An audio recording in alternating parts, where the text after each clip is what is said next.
నేను పదే పదే చెప్పాను, అభివృద్ధి సంక్షేమం రెండు పేర్లలుగా తీసుకెళ్తాం. అభివృద్ధి జరిగితే ఆదాయం పెరుగుతుంది, ఆదాయం పెరిగితే సంక్షేమానికి అభివృద్ధికి మళ్ళా నిధులు వస్తాయి. ఒక్కోసారి అప్పులు తెస్తే అప్పులు ఇచ్చేవాళ్ళు కూడా ఉండరు. కానీ 5 సంవత్సరాల్లో జరిగింది ఏంటి? అప్పులు తీసుకొచ్చారు. కడాన కొన్ని అప్పులు మీరు చూస్తే 25 సంవత్సరాలు మద్యపాన నిషేధాన్ని పెడతామన్న పార్టీ మద్యపానాన్ని తాకట్టు పెట్టి 25 సంవత్సరాలు తాకట్టు పెట్టి దగ్గర 25,000 కోట్ల రూపాయలు అప్పు తీసుకొచ్చే పరిస్థితికి వచ్చారు. ఎంఆర్ఓ ఆఫీసుల్ని తాకట్టులు పెట్టారు. ఇంకో పక్క మీరు చూస్తే ఎక్కడికక్కడ హాస్పిటల్స్ తాకట్లు పెట్టే పరిస్థితికి వచ్చారు. ఈరోజు మనం వచ్చిన తర్వాత ఏదైతే అమరావతి మానిటైజేషన్ ప్రాజెక్ట్ అది ఈరోజు రైతుల ముందుకు వచ్చారు, భూమి ఇచ్చారు, తిరిగి డెవలప్ చేసి వాళ్ళకి ఇస్తాం. కొంత భూమి ఆఫీసులు కానీ ఇన్ఫ్రాస్ట్రక్చర్ కడతాం, కొంత భూమి మిగిలితే కొన్ని సంస్థలు కూడా ఇచ్చి ఆ మిగిలిన దాన్ని అమ్మితే ఆ డబ్బులతో ఇన్ఫ్రాస్ట్రక్చర్ డెవలప్ చేసే పరిస్థితి వస్తుంది. అయితే ఈరోజు డబ్బులు రాదు, ఇప్పుడు అమ్మితే తక్కువ ధరలు ఉంటాయి, అభివృద్ధి పెరిగితే ధరలు పెరుగుతాయి.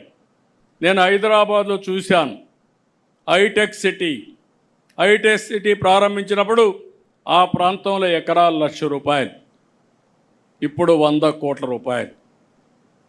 అది దాని విలువ. అభివృద్ధి జరిగినప్పుడు విలువ మారిపోతుంది. ఒక ఇండస్ట్రీ వచ్చినా, ఒక రోడ్డు వచ్చినా, ఏది వచ్చినా.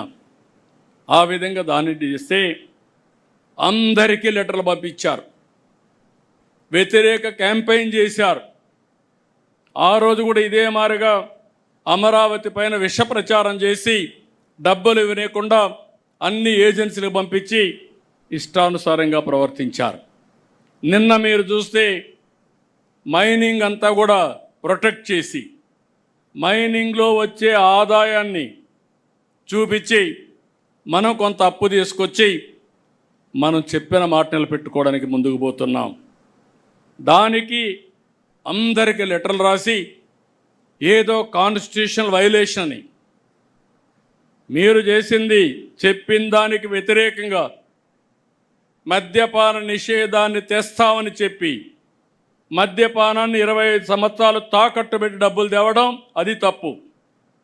నేను ఈరోజు short term, medium term, long term balance చేసుకుని అభివృద్ధిని పట్టాలెక్కించి ఆదాయాన్ని పెంచుకుంటూ తాత్కాలికంగా చెప్పిన మాట నిలబెట్టుకోవడానికి అదనంగా కొంత డబ్బులు తీసుకునే పరిస్థితి తీసుకొస్తున్నాం.